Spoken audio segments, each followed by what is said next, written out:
Nick sends this one in. Okay, big hypothetical question. Follow my craziness here. Say Oregon gets Beaver. Of course they did. Dante Moore starts for 2 years. Novosad leaves after this year, as we all suspect. Moore goes after year 2 to the NFL draft, I assume is what you're saying here.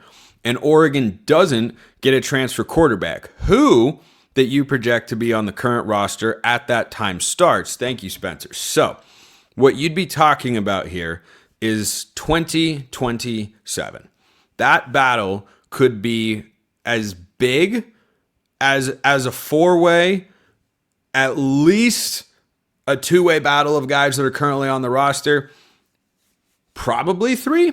That depends on everybody's expectations for themselves. Because if in 2 years' time, if Dante Moore is starting for 20, you took Novosad out in this hypothetical, of course. So if you take Dante Moore and have him be the starter for 2025 and 2026, you're talking about a battle in 2027 that still would probably feature three guys.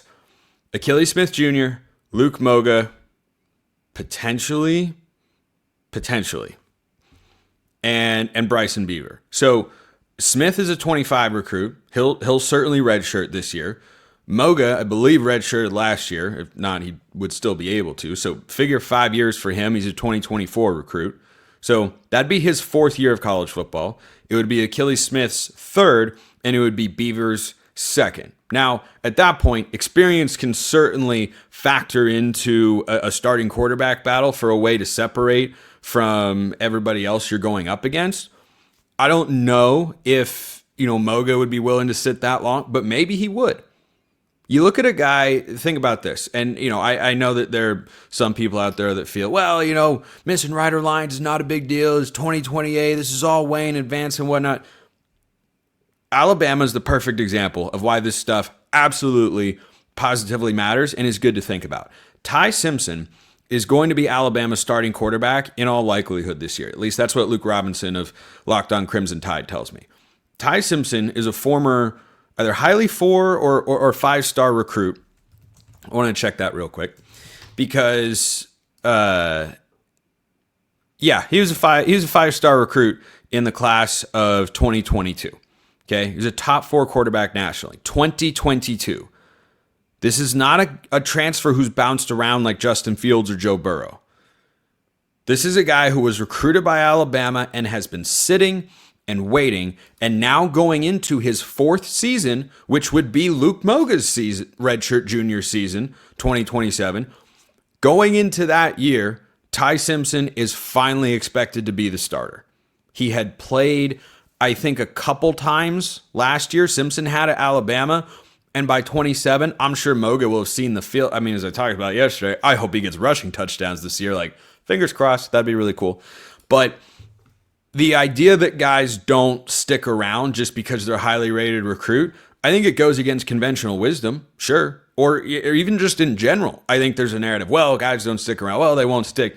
Every now and then they do. Garrett Nussmeier's been at LSU for a long time, waited his turn for many years, sat behind Jaden Daniels, and Garrett Nussmeier was, I believe, a class of 2021. I think he was a 2021 recruit. Let me pull that up really quickly. And class of 2021.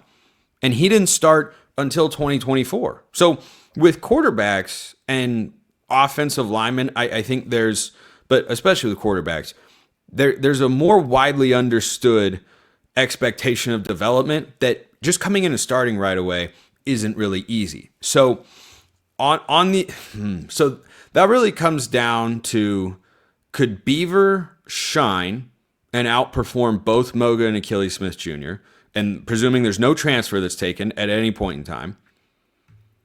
Achilles Smith, Luke, that's tough, man. That's really tough. There's obviously a lot of projection that goes into this particular question. This is a good one, Nick. You've stumped me here. When my mom would drive my brother and I to school at OES growing up, she'd always listen to 103.3, and at that time in the morning, there was this Stump the Jock trivia question that always played like right as we were pulling into school, and that's what I kind of feel like that's what I feel like right now. I feel like you've stumped me a little.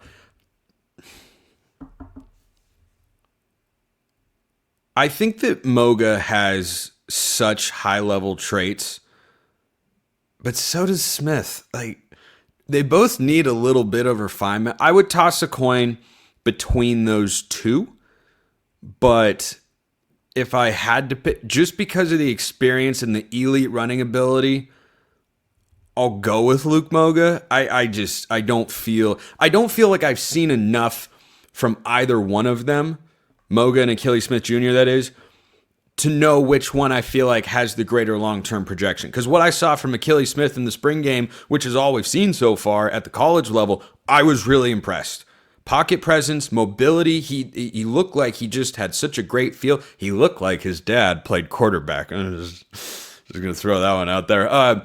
That's what it looked like. And he's big, physical, looks the part, can be, kind of a Justin Herbert type, maybe doesn't quite have the arm. I mean, few have the arm that Justin Herbert does. It's literally like Mahomes, Allen, Herbert have the best arms in the world. So that's a high bar to compare him to. But I lean Luke Moga because he's got the elite speed. He'd have an extra year of experience, but I would say that's like a 50.1%. And then Achilles Smith would be 49.8%, maybe, I don't know, 0.1's probably selling Beaver a little bit short, especially with how high I've been on him the last couple days, and will continue to be, of course. But yeah, without a ton of confidence, I'd lean Luke Moga, but not by a whole heck of a lot.